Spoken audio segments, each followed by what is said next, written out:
sebelum saya memberikan ulasan ini, saya sudah mend-DM langsung Gus Adjir, menanyakan kepada dia kenapa video saya yang 9 menit dipotong-potong menjadi kurang lebih sekitar 15 detikan, lalu dikomentari habis-habisan. Saya tanyakan, terus dia jawab, sudah. Namun, setelah diteliti lagi, di menit-menit terakhir, Gus Adjir menyatakan bahwa saya katanya taklid. Towards Unity memang kami hadirkan untuk men-challenge sikap-sikap fanatik seperti Anda ini. Padahal di video fullnya saya menyatakan saya tidak taklid buta. Taklid boleh tapi jangan buta. Di antara 4 imam mazhab, kita tidak boleh taklid kepada salah satunya. Apabila ada satu pendapat menyelisihi 3 pendapat lainnya, maka yang satu tinggalkan, ikuti yang 3. Intinya ikuti pendapat yang terbanyak dan mendekati kebenaran Al-Quran dan Sunnah. Karena apa? Ulama dari keempat imam mazhab ini juga manusia biasa yang bisa salah dan bisa luput. Nah, dan sekarang pernyataan saya dipelintir-pelintir oleh Gus Adjir, yaitu ketika saya mempertanyakan slogan mereka, mulia dengan Islam. Nah, Islam yang mana yang saya tanyakan? Lalu dia juga memberikan narasi, mulia dengan Islam, manhaj salaf, salaf yang mana? Bahkan seperti ISIS pun mengaku bermanhaj salaf. Sebetulnya bisa saja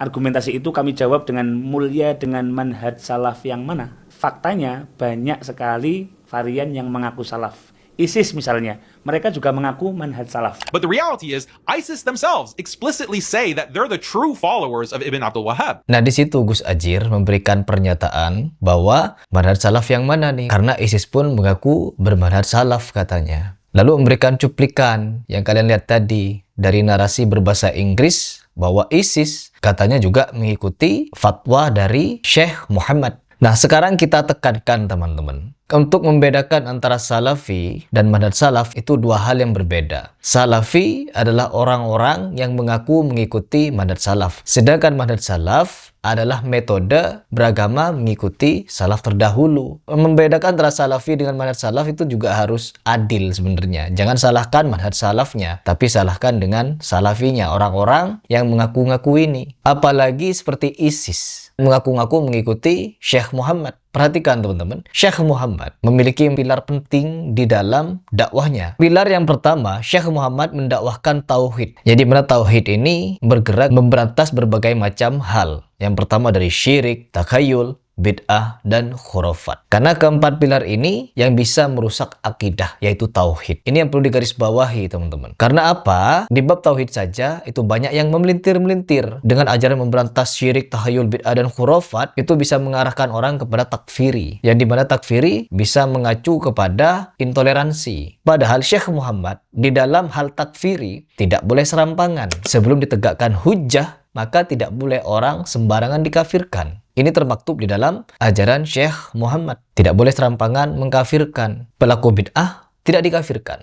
Terus yang kedua, ajaran Syekh Muhammad juga menerapkan taat kepada pemerintah atau pemimpin. Baik pemimpinnya fasik ataupun takwa, semuanya harus dipatuhi. Selama mereka tidak mengajarkan atau memerintahkan hal yang menentang kepada syariat Islam. Begitu. Terus yang ketiga, penentangan kepada khawarij. Pemberontakan terhadap pemimpin yang sah, baik secara orasi, apalagi secara bersenjata. Lalu bagaimana mau dikait-kaitkan oleh Adjir? Orang-orang seperti ISIS itu juga mengikuti ajaran Syekh Muhammad. Sedangkan ISIS banyak memberontak. Ya, banyak memberontak dan menteror. Teroris seperti ISIS ikut andil di dalam melemahkan perjuangan Suriah untuk merdeka dari jajahan Assad. Perhatikan sendiri. Dari poin ketiga saja sudah bertentangan dengan dakwah Syekh Muhammad, teman-teman. Fatwa dari ulama senior Arab Saudi secara resmi menyatakan bahwa gerakan ISIS atau sejenisnya ini adalah musuh Islam, yang dimana mereka, para teroris ISIS ini mengendarai Islam untuk melakukan tindakan kejahatan.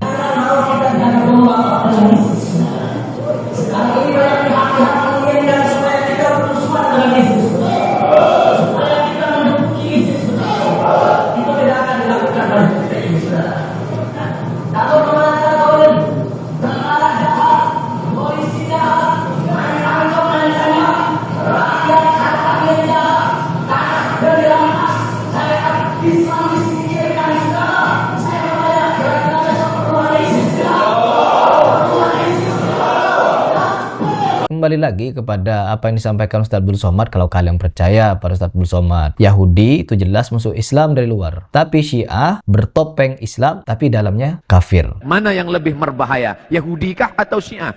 Pahami sendiri. Yahudi jelas dia Yahudi, tapi ini dalam zahirnya memusuhi, mengkafirkan, dan batinnya mengkafirkan, tapi zahirnya menampakkan diri sebagai muslim, padahal dalam hatinya halal darah kita, dia benci kita. Abu Bakar saja dikafirkan, apalagi Abdul Somad katanya. Jangankan kita, Abu Bakar dan Umar pun dia bacakan selepas salat subuh doa laknat sonamai Quraisy. Allahumma al'an sonamai Quraisy wa taghutaihima wa jibtaihima. Laknatlah dua berhala Quraisy, Abu Bakar dan Umar. Dalam kitab mereka katakan Abu Bakar laknatullah alaih. Kalau Abu Bakar laknatullah alaih, apalagi Abdul Somad. Abu Bakar As-Siddiq laknatullah alaih. Dan kata Buya Yahya, Syiah Rafidhah itu kafir bukan karena kita mengkafirkan mereka, karena mereka sudah memilih kafir sendiri dengan cara mengkafirkan Abu Bakar, Umar, Utsman. Mengkafirkan orang beriman, maka kekafiran itu jatuh kepada dirinya sendiri. Jadi gimana Gus Ajir?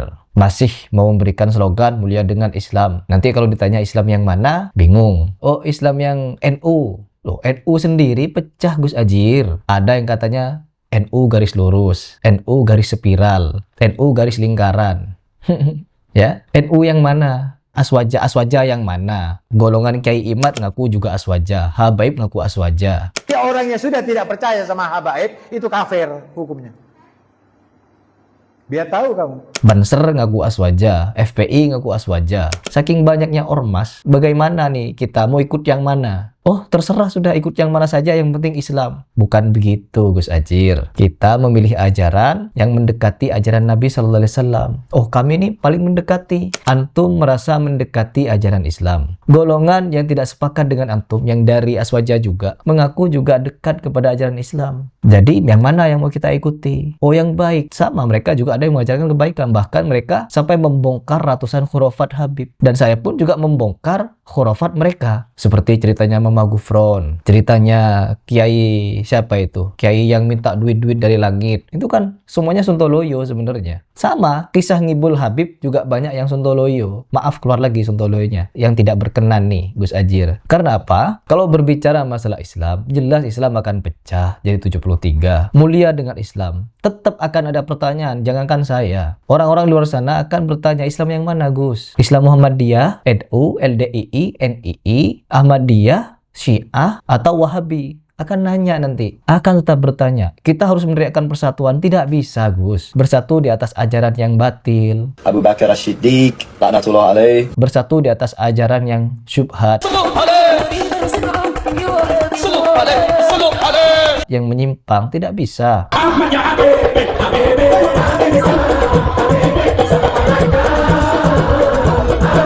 Kita harus mencari yang hak.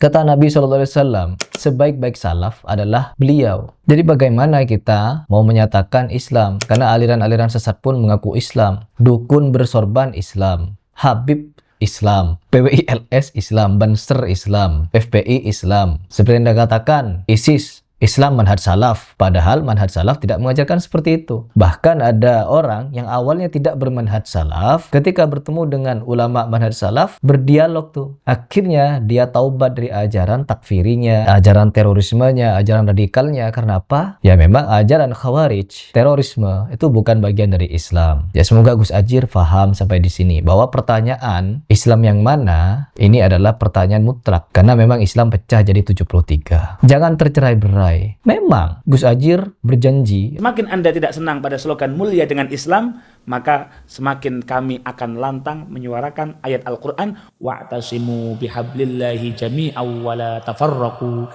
dan berpegang teguhlah kamu semua pada tali agama Allah dan janganlah kamu bercerai-berai. kalau kita memang jangan tercerai-berai, saya juga akan menggunakan dalil Gus, bahwa janganlah kalian mencampur adukkan antara yang hak dengan yang batil. Apalagi kalian tahu yang hak itu dan menyembunyikan kebatilan itu. Masa sholawat dicampur aduk dengan joget-jogetan, laki-laki perempuan campur-campur.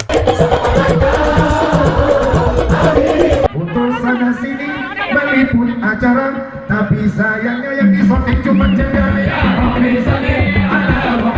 Kita tidak akan kafir kalau tidak menaikkan haulan tahunan, gedombrang-gedombreng di kuburan.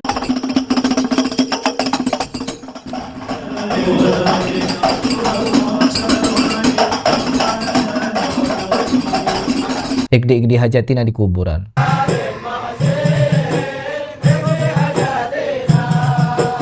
Kita tidak akan kafir apabila tidak melakukan itu semua. Tetapi yang melakukan itu semua ada indikasi menuju pada kesyirikan. Igdi-igdi hajatina di kuburan. Masa Nabi Muhammad SAW dipakai namanya untuk nipu orang, untuk mengagungkan kuburan, bisa kabulkan 70 hajat. Jadi Rasulullah menyampaikan, apakah engkau nggak tahu bahwa ziarah ke makam anakku Abdullah bin Alwi al-Haddad ini bisa mengabulkan 70 hajat. Khurafat membawa nama Nabi nipu orang. Kita tidak percaya itu tidak akan kafir, teman-teman. Tapi percaya itu bisa berpotensi merusak akidah. Karena kuburan bisa kabulkan 70 hajat, ada nama Nabi lagi. Yang tidak terima dengan narasi saya merusak akidah, silahkan pertanggungjawabkan. Apakah iya Nabi SAW mengajarkan minta-minta di kuburan bisa terkabul meskipun 70 hajat? Lagi nyari mereka. Nyari, mana ya sebenarnya? Agama apa ini kalau begitu? Kuburan jadi tempat minta. Ini kan mencampur aduk antara hak dan batil, Gus. Masa sampai sini gak bisa mikir, Gus Ajir? Betapa zalimnya pernyataan itu, kuburan bisa kabulkan 70 hajat. Ya, kita harus berbenah, Gus. Semua harus berbenah. Karena apa? Ya, dakwah yang dijalankan oleh ulama-ulama salafi yang bermanhaj salaf, mereka fokus kepada pemurnian agama, menentang ajaran-ajaran takhayul bid'ah khurafat yang marak di ajaran kalian, Gus. Entah mau menyebut bid'ah hasanah atau khurafat hasanah, tahayul hasanah, ya itu hak kalian. Kalau kalian punya hak untuk mempertahankan itu, ya jangan halangi ulama-ulama salafi untuk menjalankan haknya, mendakwahkan kepada orang bahwa hal tersebut salah. Antum membawa dalil, jangan tercerai-berai. Kami juga akan membawakan dalil, jangan kalian bersatu padu dalam perkara hak dan batil, mencampur adukkan yang hak dan yang batil. Begitu, Gus. Ente ngikuti Al-Quran tapi nggak ngikuti habaib, ente juga sesat.